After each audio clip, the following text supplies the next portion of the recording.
teaching, for me as a teacher, I really felt that it was important to give the kids, first of all, norms of collaboration. That's very important, so that they understood the whole speaking and listening thing. And as we worked through some of those, I also was establishing the fact that this classroom is a safe place. It's a safe place to succeed, because as we know, some students are really scared about succeeding, and it's also a safe place to fail.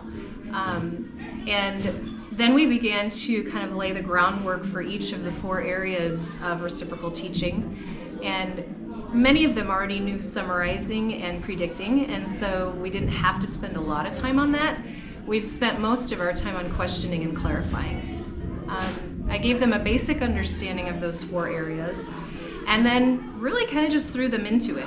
My philosophy is that once you establish a safe place, kids will pick up on things and run with it. So we got into our 4 groups, and it was a little bit of a train wreck at first, but not terrible. And they were digging in and doing a little bit, each of them. And as we've gone on, each time we've done reciprocal teaching, I add another focal point. Like maybe they had a hard time taking turns listening, so then we talk about that, and then I have them do reciprocal teaching. Then maybe another time they're having trouble with that clarifying. Today we worked on writing down 3 clarifying questions as a group, and then answering that clarifying question. So that's excellent motor memory for them too, to be able to do that independently. So for me, I believe that kids learn quickest by doing, and that in order to do it, they need to just kind of get in there and do it, and we can tweak it along the way. It also gives me a really good formative assessment of what they're capable of doing as we work on these things. So that's basically how I go about reciprocal teaching. In your reciprocal teaching groups, here's the do part. This is what you're going to do, okay? You're each going to get a job that you need to practice more, all right? But what I'm going to have you report on is clarifying, all right? You're going to report on clarifying.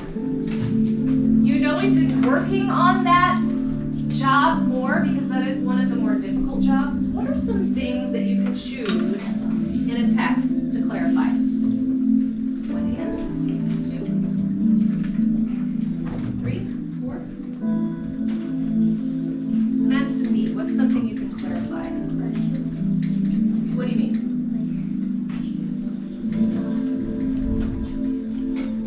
Keep going. So a questioner, so then what separates a questioner from a clarifier?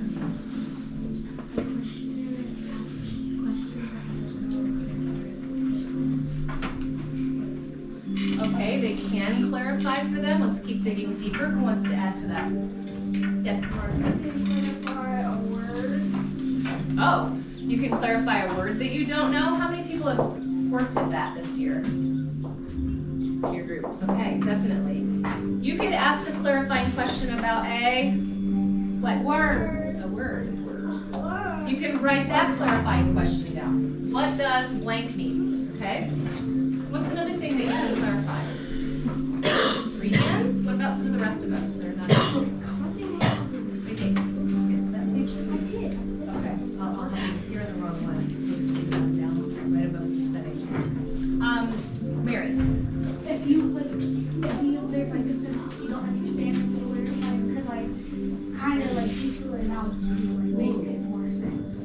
So if there's a sentence that you're not understanding, or a paragraph that you're not understanding, or a part, where did this guy come from, or what's this? No, wait, what's that? How did that happen?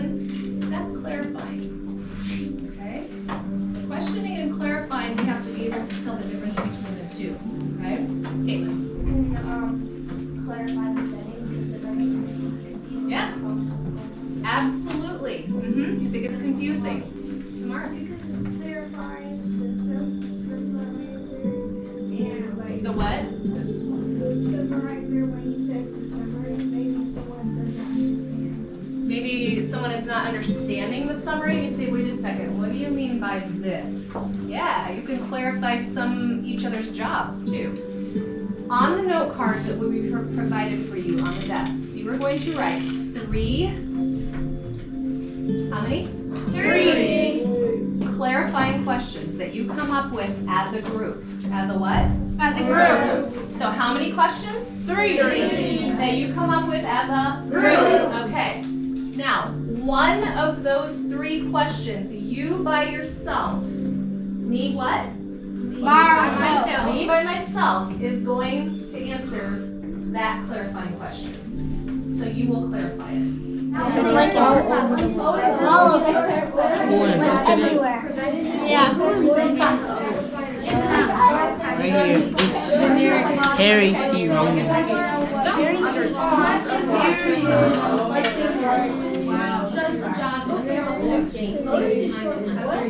That's my third question.